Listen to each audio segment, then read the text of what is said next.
welcome back from the PhD poster session to our next paper presentation section. The session is under the umbrella of education, and the first paper is a joint work by Inguna Skandina, Jana Kuzmina, Sergei Krux, Marina Platonova, Tatiana Smirnova, and Ilse Rosina on language technology initiative, bridging the gap between research and education, and it will be presented by three of the co-authors.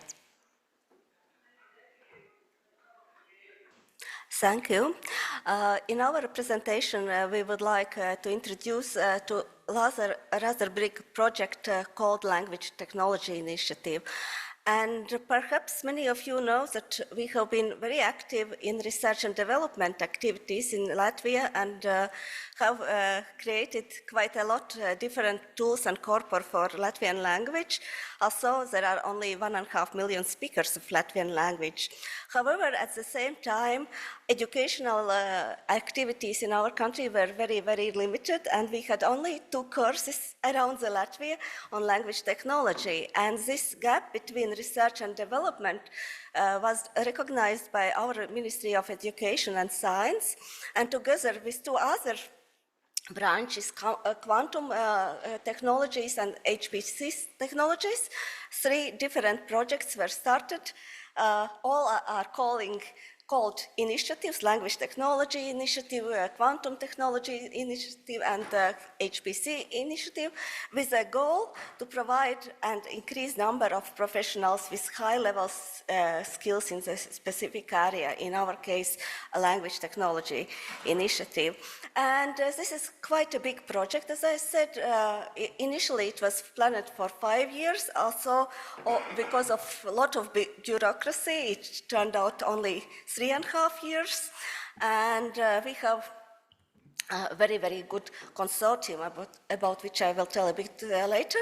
But at the beginning, I will say a few words about outcomes which are planned for this project. So in this 5 or 3.5 year time, we need to produce or deliver more than 800 students, 5 study models, and other results you see on the screen. And then you can see most of the budget is going to the education. It's 50%, 33% are going to research. And what is very important, also 10% are going to infrastructure, where we can buy GPUs, and students will have access to this computing center and this language possibility to train their specific experiments on language technology. If we go further to educational activities, you can see on slides that all 3 key universities of Latvia are cooperating in this project. It's University of Latvia, Riga Technical University, and Riga Stradiņš University. You see modules we plan to develop, and some of them are developed. And you also see percentage of students we are planning to deliver. And as you can see, FST, Faculty of Science and Technology, will produce or deliver 40% or most of the students, followed by Faculty of Humanities and also Riga Stradiņš University. As I said, it's a project which is synergy between education and science, and we also have defined 5 very, very global and very global themes for research topics, and it was a very good idea because, as you know, our field changes very, very quickly. And here I just wanted to mention 2 key results or 2 key initiatives. One is National Corpus Collection. Of course, it started before this project and will continue after this project. But in CLARIN repository, we register all corpora that are in this corpus collection, and they are key elements of our teaching modules. And another result I would like to mention today is Balsotalka. It's crowdsourcing activities of speech data, similar that initiative that was in Finland, in Iceland, and also in Estonia, to collect speech data for open source speech recognition model. And again, this data are already published at the Common Voice portal. They are studied at the humanities faculty to study to study phonetics, and also students from computer science faculty use it for their bachelor and master thesis. And you can also see partners of this research activities. There are two key partners, Institute of Mathematics and Computer Science of University of Latvia and Tilde Company, and also Institute of Folklore, Literature and Arts participates in these research activities.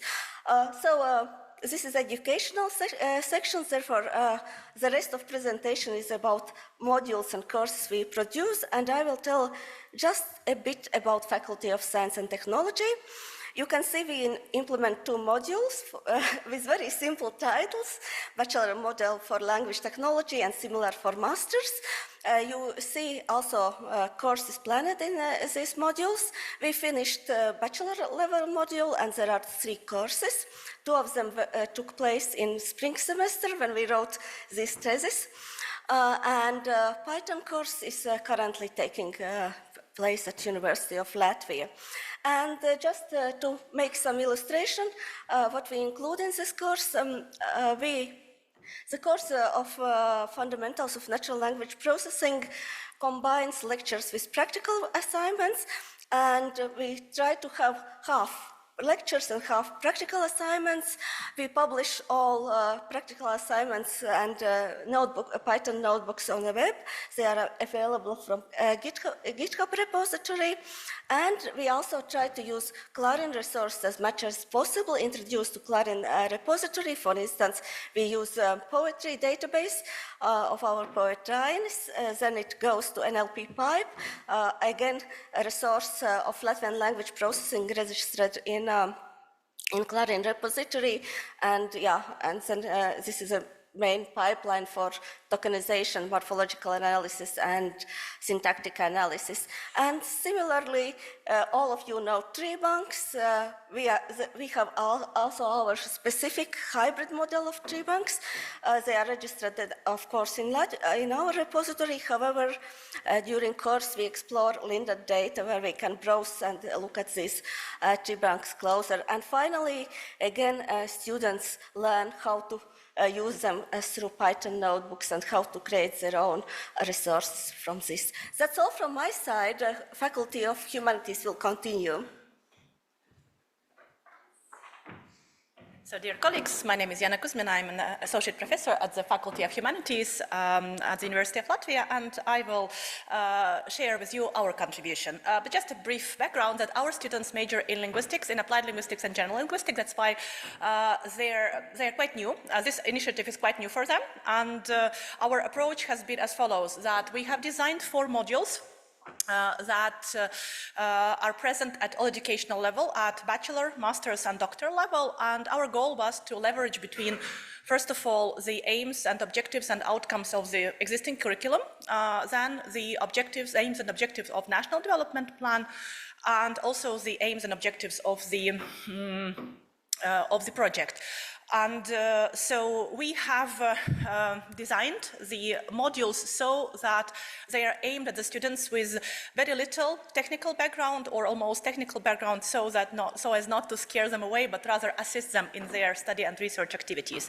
So here you see the examples of modules, as I mentioned. So they are at all educational levels at our faculty, bachelor, master's, and doctoral, present in the study programs of English, European languages and business studies, Latvian studies, English studies master's level, Latvian language, literature and culture master's level, and as well as doctoral studies of linguistics. And the courses which are listed here we started the implementation last autumn, and we started piloting this spring for these courses. And from this set, only 1 course has been piloted so far, and others are yet to come in spring 2025. And all the course materials are published in eStudy environment at the University of Latvia, are available for the students of the current programs, plus they're also available as elective courses for the students from other programs.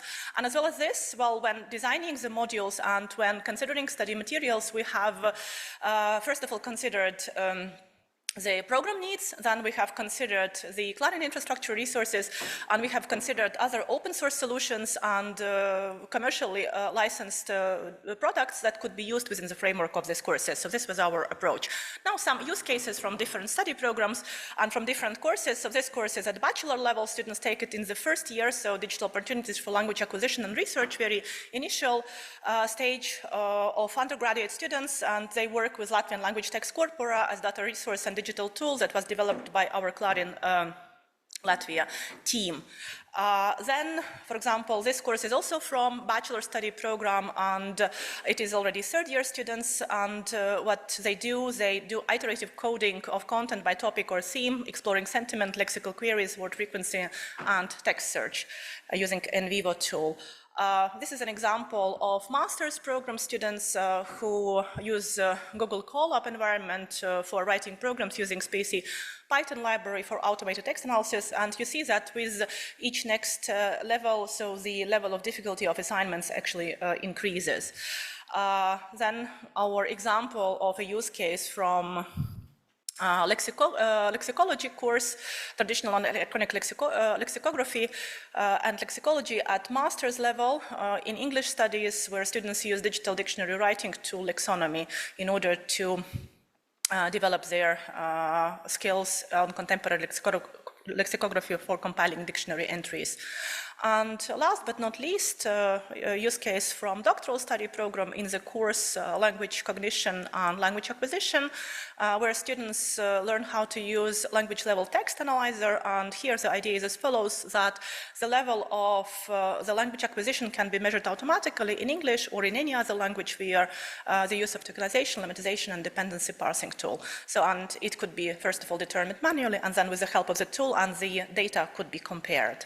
So this is a quick insight into what we have done at the Faculty of Humanities, and my colleague from Riga Technical University will take over.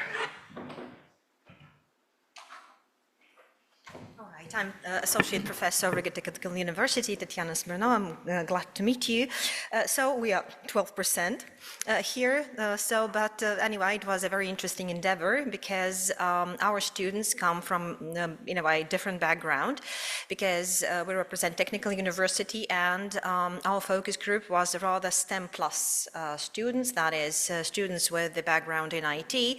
And so here, on the one hand, it is a bit easier because many of them are already familiar with the basics of Python programming, natural language processing, whatnot, but we tried to develop our modules and our courses so as to cater for very different educational interests. So I believe that these courses are going to be of interest not only for linguists who try to understand how to use language technologies, but also to IT specialists who are seeking for career in digital humanities and would like to learn more about the humanities aspect of research. We have taken a slightly different stance from our colleagues. We develop our courses as MOOCs. You can follow the barcode, and all of them are in open access. So far, there are already 3 MOOCs which are ready. So, the module, Language Technologies, Full Multimodal Information Processing, aimed at postgraduate students, and the module Language Technologies in Translation Studies, we expanded it a bit for Translation Studies and Practice, is going to target undergraduate students. So here are our course offer. Resource intense, because knowing that the courses are going to be delivered as MOOCs, we intensely use the services of our media agency. So every lecture is accompanied by at least 120 minutes of video, which has been specifically curated so as to provide step-by-step manuals into language technology use for various applications. So digital semantics and pragmatics, multimodal digital semiotics, my favorite, digital sentiment analysis, machine translation skill set, digital edutainment elements in translation, where students are going to learn not only how to use different edutainment approaches, but also how to design various games that might promote their IT and translation competence. And the last one, machine learning for textual data processing. So as I said, they're very resource intense, and I hope that they're going to be of use and of interest not only for the students of the Latvian universities, but also other students who are interested in, since all courses are developed and delivered in English. So, I don't have too much time. It is just to show that we have tried to make our courses as interactive as possible. So using absolutely all modes of information presentation. So using absolutely all opportunities that are offered by Elementor, WordPress, and Moodle. So, and as I said, the courses present quite many kind of detailed manuals that allow, we hope, they're going to allow students to acquire language technologies also in the remote format. And finishing our presentation, I would like to briefly report on the results and plans for the future. So we are somewhere in the midterm. So far, the results are that out of 820, we have already educated 339 students who have completed at least one course. So in autumn, we're going to start and launch several new courses, and again, student numbers are increasing. And you can find the list of courses and modules available from the following link. So thank you for your attention, and we three, I know that we are a bit short of time, but we will be glad to answer your questions.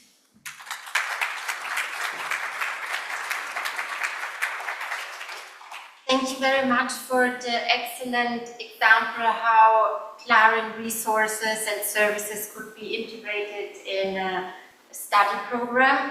And questions from the audience. So my colleagues perhaps can join me.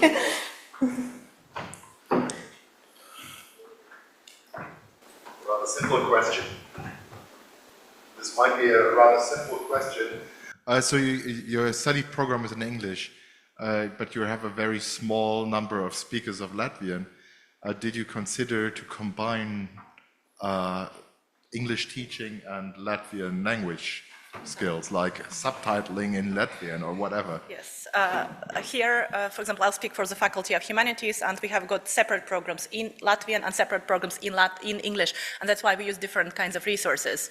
Yeah. As for combination, I guess it's room for food for thought and room for further development. But at this point, for example, we have got different sources and different tools for one stream and for the other stream. In case of computer science, we only teach in Latvian because we can't compete with resources which are already produced in English language. While the Latvian specifics, that's what we teach. And actually, you can see this in IT students. They are Latvian students who took natural language processing or deep machine learning course in spring semester. So it's in Latvian. So we use various approaches depending on our kind of on the learning needs of our students. So Latvian and English, just English. And yes, and it can also be explained by the fact that these modules have been designed for the already existing study programs, and that's why we have to consider study curriculum, all aims and objectives in the first place, and then we explore the potential of integration of CLARIN resources and other resources for that. Yes, compliments for this wonderful talk and also for its contents. I'm really jealous of what you achieved in the Faculty of Humanities. So I would like to invite you to write a kind of the art of introducing language technology in the Faculty of Humanities, because I think that could help a lot of us. Thank you. Thank you.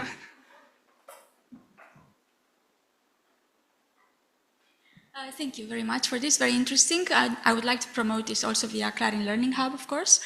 I have two questions. Have you used any resources from the Upskills project, from the Moodle, the courses that we developed in the Upskills project? Yes, not exactly for this materials, but we also have a language technology course at the Faculty of Humanities out of scope of this project, and we have specific lecture on tools and resources in CLARIN repository, and it's I usually use slides from Upskills, not all, but some I'm borrowing always. Okay, that's So great. definitely for inspiration, Yes. by no means. Thank you, it's good to know. And the second question is, in the first presentation it was clear what kind of CLARIN resources you used, but it's not very clear for the language technology course. In translation studies, for example, I'm very curious what CLARIN resources and technologies did you use? Since the course is under development, yes, so I can't yet answer you, but it is being developed and we are looking, yes, for it. Yeah. Okay, thank you. Thank you again.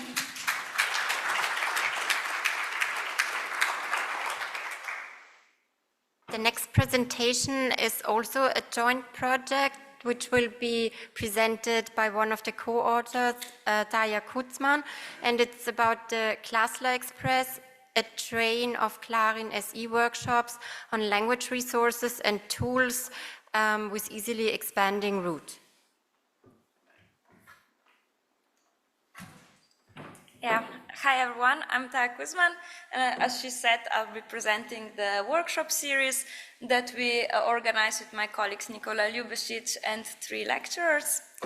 And me and Nikola are the co-leaders of the CLARIAH Knowledge Center, which covers these South Slavic languages, so Slovenian, Croatian, Bosnian, Serbian, Montenegrin, Macedonian, Bulgarian.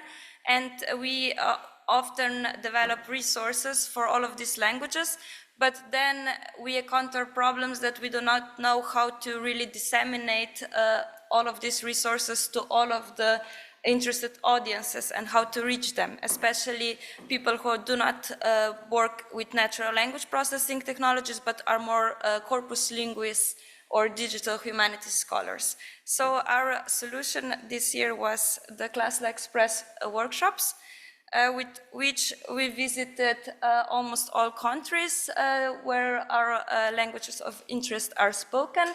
Namely, we had a workshop in Slovenia, 2 workshops in Croatia, 1 workshop in Serbia, 1 in North Macedonia, and 1 in Bulgaria.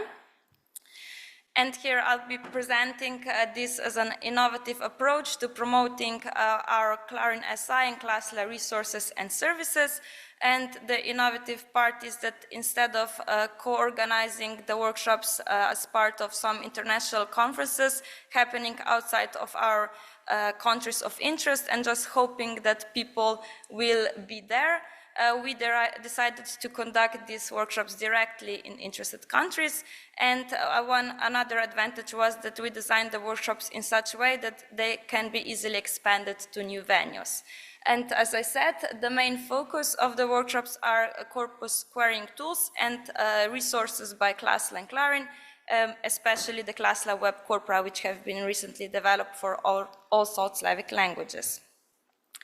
So this year we had the first iteration of the workshop series, where we visited 5 countries and 6 cities in a span of around 6 months from April to September.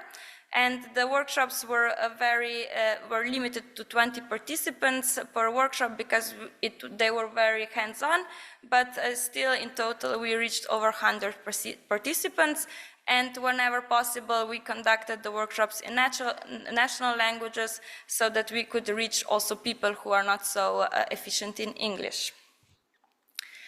We were targeting both audiences from the universities with Slavic departments, as well as the audiences at international conferences that were happening at our countries of interest.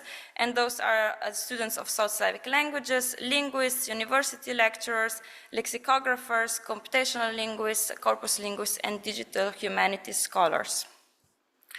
The workshops took around 4 hours, and in the first part we presented to the participants the CLARIN SI and CLARIAH services and resources, and then the main part was to show the participants how they can use the corpus querying tools and corpora for their use cases, for their research and work.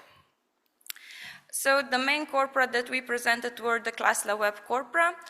This is the text corpus collection that covers all of South Slavic languages. They were collected from web, and what is really nice about them is that they were collected in a comparable manner with the same pipeline, so they have exactly the same format. and they are very large, so they are the largest general corpora for all or at least most of the covered languages, and in total they include 13 billion tokens from 26 billion documents. Additionally, we presented to the participants the CLARIAH annotation tool, which was used for linguistic annotation of all of these corpora, and the CLARIN SI concordancers, which are freely available and allow also non-technical audiences to query the corpora for their linguistic or other purposes.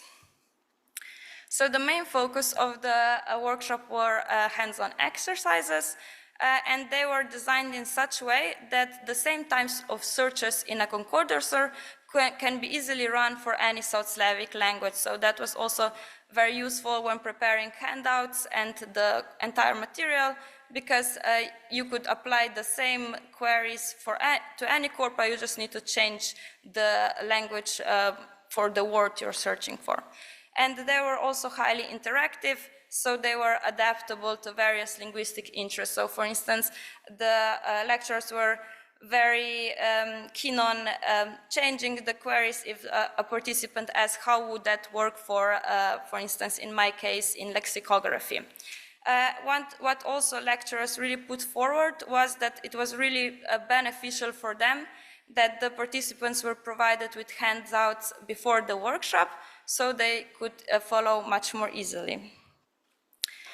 So here we put forward some examples so that you could see how these exercises look like.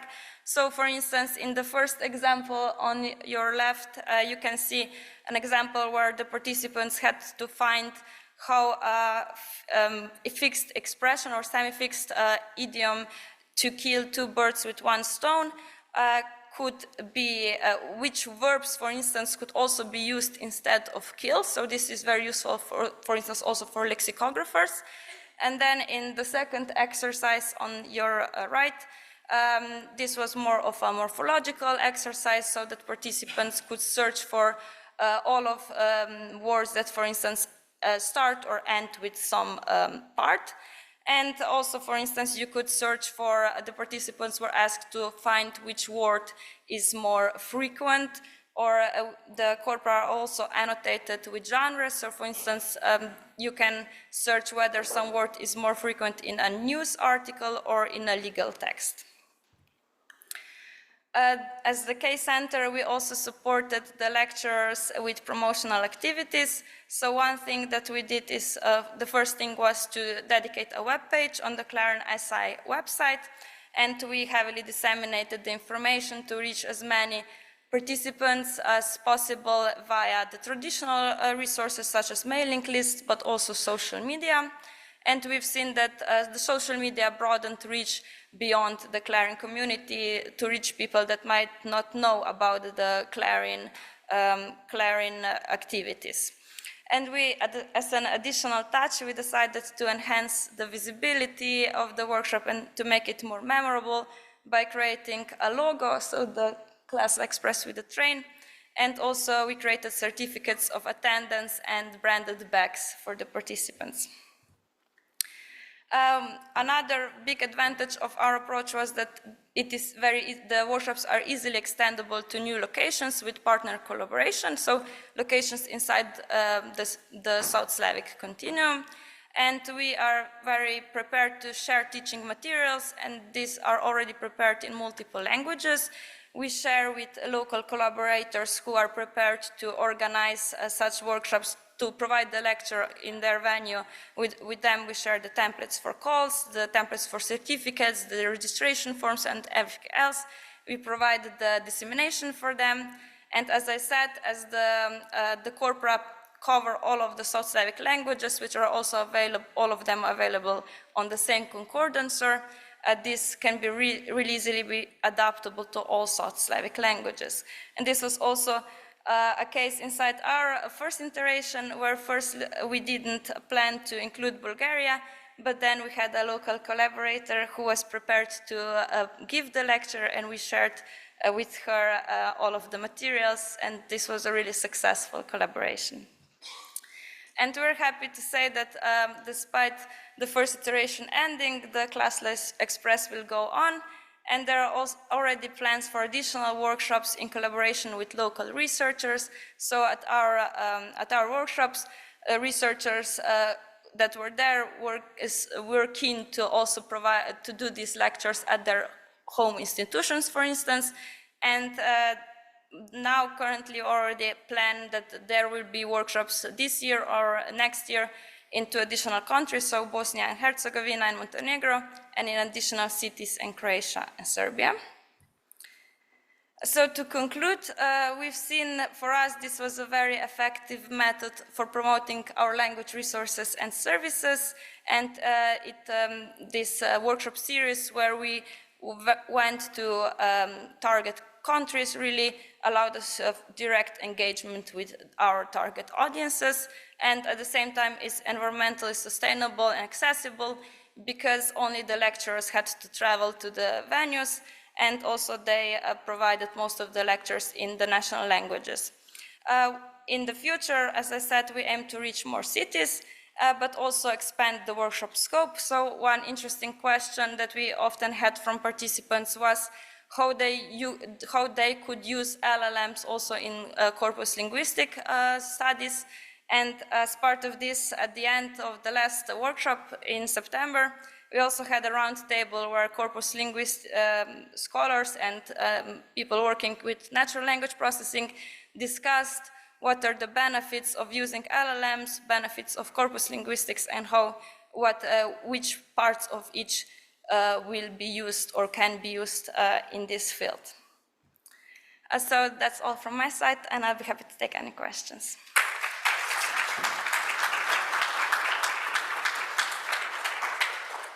Thank you very much for this interesting presentation on the workshop series, and the floor is open for questions. We are always looking into new dissemination techniques, and you said that social media was really successful. How many people were addressed by social media that you couldn't find anywhere else? I don't have concrete numbers. Mostly there were still, I would say, at the end of workshops, we collected feedback from participants, and most of them were actually attracted by or got information by their colleagues. So for instance, the other professors at the university where the workshop was held. But some of them were actually set, so I would say not that the large majority was still came due to reading something on mailing lists or actually hearing about it from colleagues, but some of people actually said that they heard about it on social media. And I've also, inter alia, for the CLARIN essay, I would say that being active on social media was really beneficial to stretch beyond just the CLARIN community. Thank you. Hi, Dayas. Thank you so much for this. Very inspiring and also a good example for other CLARIN centers, how they could do this. I'm very curious, how do you manage the learning resources? So considering that we are trying now to encourage the community to apply the FAIR data, the FAIR principles also to training materials in order to manage them more efficiently and also reuse them. Because it's very time consuming, of course, to create these materials. So how did you manage it? Do you have a platform? Do you use Moodle, or how did you create? In what format? How do you share them with the lecturers? How will you manage versioning? Are they citable? So I'm very curious, because we would like to link to them, if possible, the Learning Hub. Yeah, thank you. Yeah, so currently it was all very pragmatic, so the presentations were just created in PowerPoint or Google Slides and shared in a shared folder so everyone could access it. And for each city that the workshop expanded, so for instance also if we expanded from Croatian workshop to the Slovenian, we only had to, maybe in some cases we had to actually translate the entire presentation, in some cases only the words that are examples needed to change, but there weren't any sophisticated methods. But currently the main lecturers who presented the lectures and also prepared the materials, so these are Ivana Filipovic Petrovic and Jelena Parizuska. they are planning to actually create some book where there would be these exercises and all of some extended book. And there we will also notify you, of course, so you could, and it will be freely available, of course.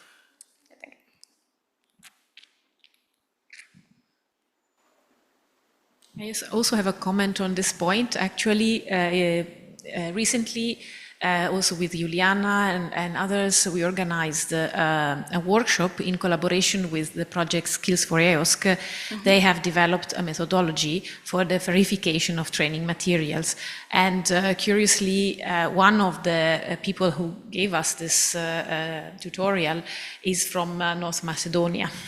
So and apparently he has colleagues who are interested in CLARIN.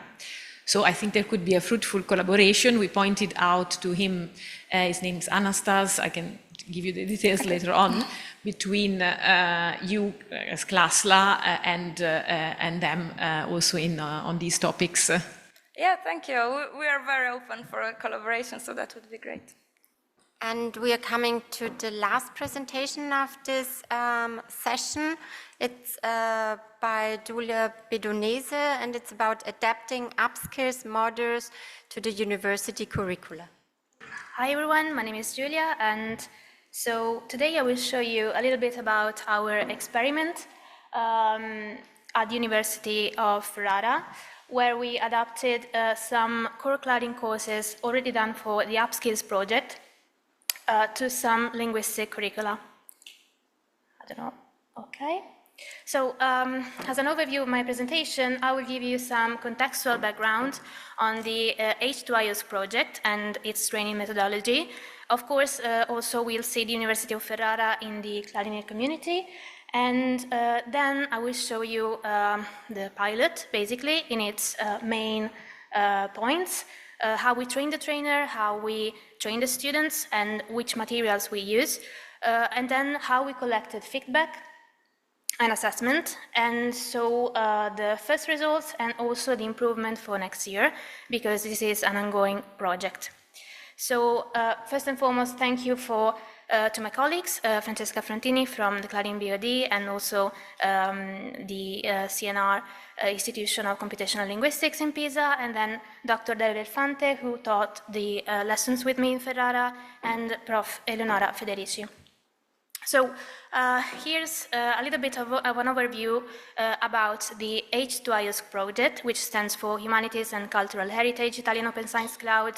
I won't go into detail about this because we are short on time, but I provided you with the QR code so you can browse the website. But basically, this project wants to create a federated cluster of 4 research infrastructures in Italy. They are Italian consortia, of course, so CLARIN, CLARIAH-ES, and OPERAS. And the entire work package number 8 is dedicated to training, and this is a collaborative effort, of course, and its main outputs will be a training methodology shared among the research infrastructures, and also training infrastructures made by 2 platforms. The virtual training environment, which is already here, it was born in September, so I'll show you some snippets, and also the publication platform. So this is our shared methodology. It was published in a poster in May during the IUCD conference. And basically, we want to treat training materials as learning objects, as complex digital objects. So that's why we are also developing a repository, so a depositing platform for that, which is still ongoing, but I can show you later on if you want in the coffee break. We have some screenshots of how it will be, so if you're curious, just ask me.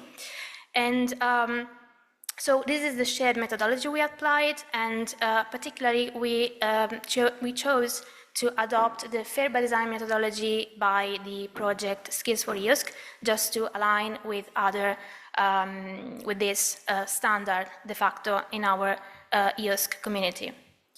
So this is the activity I'm primarily involved in. So my job is basically to adapt and create teaching modules to support researchers and students to enhance their knowledge on how to use CLARIN resources and tools, and especially on a train-the-trainer perspective, so that trainers can include the resources from the infrastructure in their training as well. So our strategy for CLARIN was to start exactly from the CLARIN core courses already available, and you can see highlighted in bold the things we have already done, so we are really happy with the results. We adapted upskills courses, also CLARIN Trainers Network courses. We also designed new training modules, for example, a linguistic linked open data module for the Lisbon Summer School in July, and also a speech and oral data management module for addressing legal issues and data management plan issues. We also created joint modules for the whole cluster. We kickstarted the H2IOS Cafe, and then we also organized 2 training sessions to train our trainers basically on the Skills for IOSC methodology. So the course we are talking about today is the Introduction to Language Data, Standards and Repository. This is the first course we adapted by Juliana van der Leck and Daria Fischer. We decided to adapt this course and also to experiment how this course was adapted to the University of Ferrara, which we'll come to in a minute. So I think we all know the Upskills project, but basically it was made to fill in the gaps between university curricula and the jobs market in the linguistic field. And basically this course wanted to introduce teachers and also students to the use of research data repositories in the linguistic data life cycle. So it was suitable for both the BA and MA level, and it was especially thought for trainers because on the Moodle of the project, you could download each module you wanted. So you could click on the Like What You See button, and then you could have the MBZ or H5P format to reuse on your LMS of choice. So the first thing we did in adapting this module was to, of course, translate it in Italian. So I especially thank our interns, Lorenzo Panerai and Gioia Rescigno from the University of Siena. So we had the TXT version from the original authors, and we also added a Markdown annotation to enhance reusability. So from MBZ files only available in Moodle, we switched to Markdown files which are more, even more reusable. So we updated a little bit, we expanded on some topics, and we attached the files that were recommended by the Skills for IOSC Fair by Design methodology, especially the syllabus and the facilitation guide for trainers. And this is a snapshot of our training platform, the virtual training environment, in which the first 2 units of the course translated in Italian have been uploaded. This is a novelty. It wasn't present when we developed the pilot in Ferrara, but this is how it will look like, hopefully, for the next academic year. So the University of Ferrara is brand new in the CLARIN membership. It was signed in 2023, and basically, Professor Eleonora Federici and Dr. Dario Elefante wanted to integrate CLARIN tools and services into the teaching of languages so that a digital environment was created in the teaching experience. So this pilot was composed of different phases. First and foremost, we trained the trainer, especially Dr. Dario Elefante, which we'll say in a moment. Then we decided which courses to address and which materials to adapt. Then we trained the students, then we gathered feedback and assessment, and on that basis we discussed the improvement for the next academic year, because as I was saying, this is an ongoing project. And yeah, so the first step was training the trainer, and I have to say Dr. Dario Elefante was already expert in this because he had already worked for our institution in Pisa in 2021, and he produced also a tutorial for using CLARIN resources, namely the Parliament flagship project.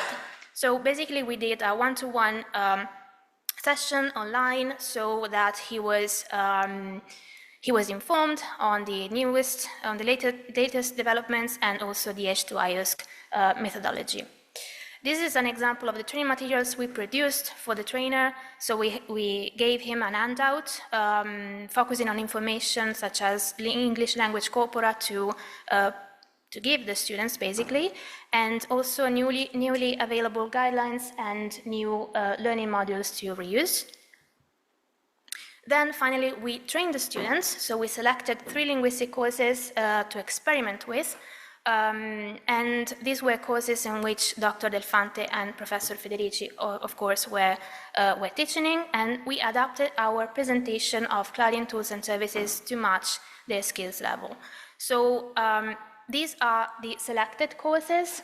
We chose one master's degree level course, English language for translation. Then we have 2 bachelor's degree courses, English language course for tourism, and then English language and linguistics for humanities, arts, and archaeology. So here you can see the lesson plan. Basically, we developed 3 modules, 1 for each course, and each module was made of 2 separate lessons. The first one was an introduction to CLARIN tools and services, and the second one was an application for a total of 4 hours per module. And the participation was about 25 to 40 students at a time.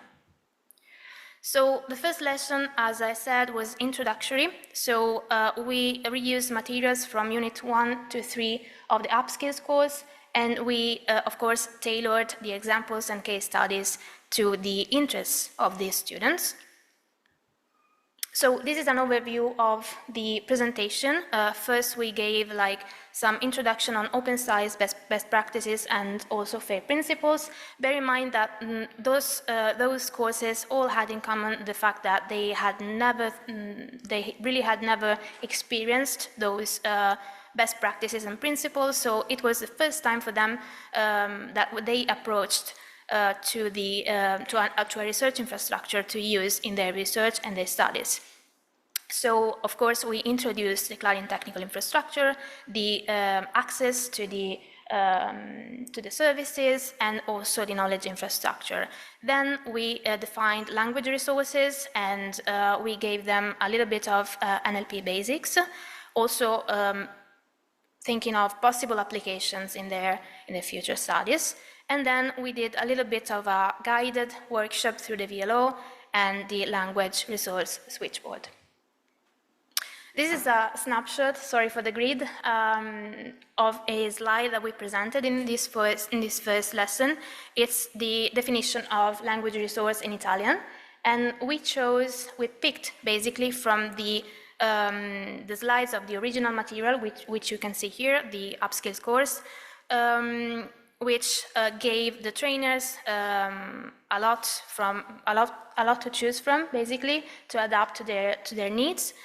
So we actually reused this kind of materials. Of course, we picked the definition of Antonio Zampolli.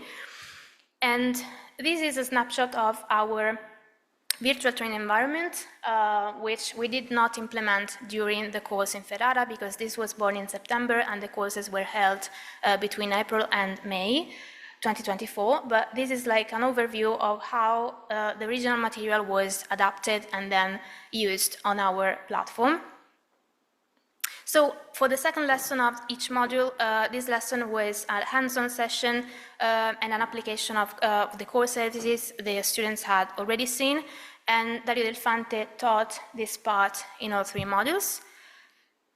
So for the MA level, we chose to use the parallel corpora available in CLARIN, and since they were focused on translation, we searched intercorp parallel corpus via the TREC interface, and this was really engaging for students because some of them also were already writing the dissertation, so they were really interested in these potentialities.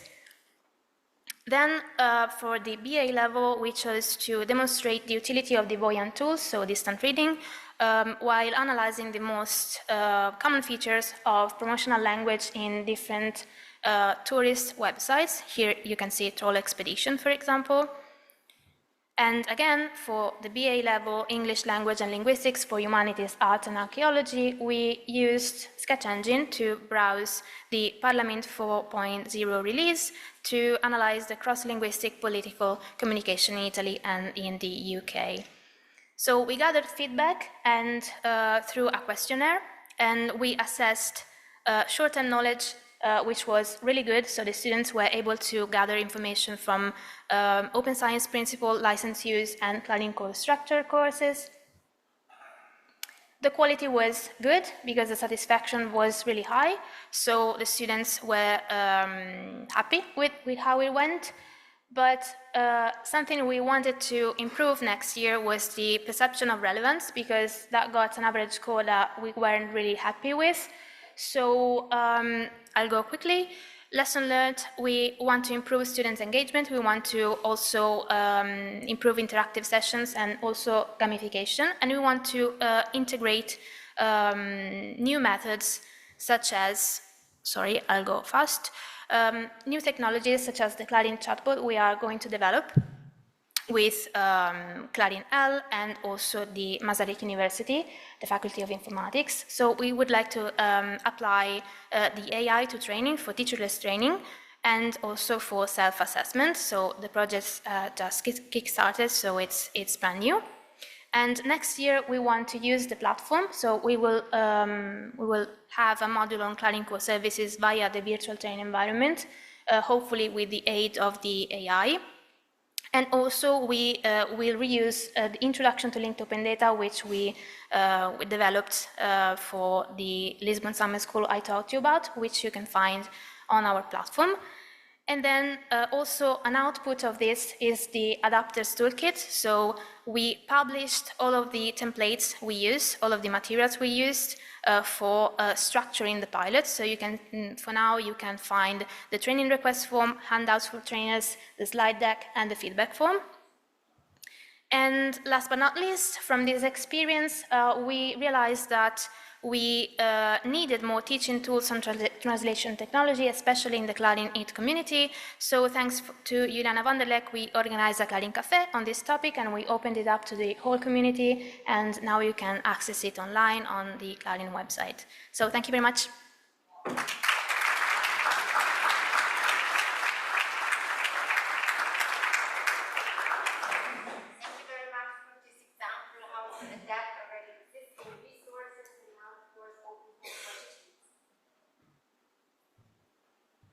Thanks a lot for your amazing work and brilliant presentation. I have a question, given that you experienced an adaptation of the training materials from the central hub firsthand.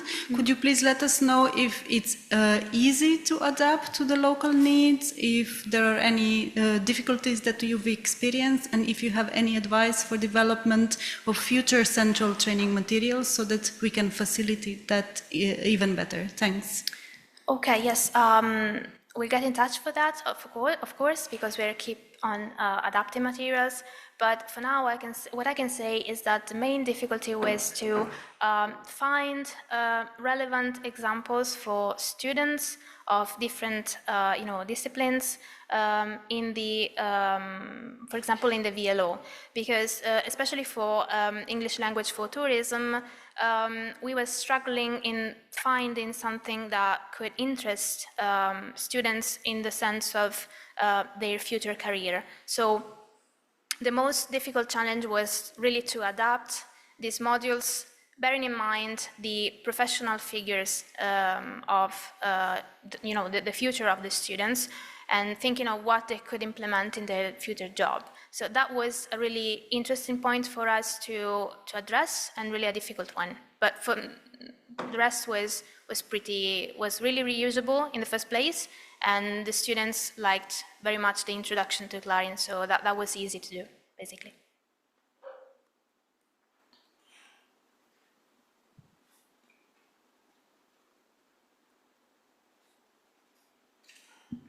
I want to continue Daria's question. You mentioned in your slides Adapters Toolkit. Yes. If we would like to use it, how it's easy to get it and what we need to do. Yeah, you can get it on Zenodo. And we would like to develop a whole workflow for trainers to adapt, to have, to play with even. For now, we have the templates and on Zenodo. But yeah, after the CLARIN conference, I'd like to write down all the process and publish a workflow, not just for the Italian community, but for the CLARIN community as a whole. And yes, for now it's in Zenodo, but yeah, I'll think of ways of making that even more accessible. Hi, I just wanted to ask you, thank you for the presentation. I'm very curious, how do you implement gamification part? Or is this a plan, or something is already realized there for the training and for the learning? Oh yes, we implemented gamification in the next experiment we did in Lisbon, and we basically used Kahoot, which was a huge success. And so we experimented a little bit on that, and we think that like puzzle with words, and also quizzes, and the ranking, seeing the points. We divided the students in groups. They weren't asking, they weren't answering questions like one by one, but they were discussing and then giving a question, an output for competing with each other, and that was key because they were in groups. So we think we'll do that in Ferrara next year, but we experimented in another context with that. So for now, just Kahoot, but we'd like to experiment even more. Yeah, thank you. Yeah, that's perfect. Thank you. Thank you.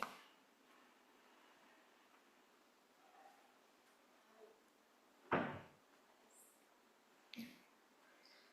don't have a question. I would like to congratulate you for all the hard work. And for me, it was really rewarding to see that what we developed in the Upskills project is actually being reused and useful. Thank you so much. It was really useful. Thank you. Thank you again. Thank you.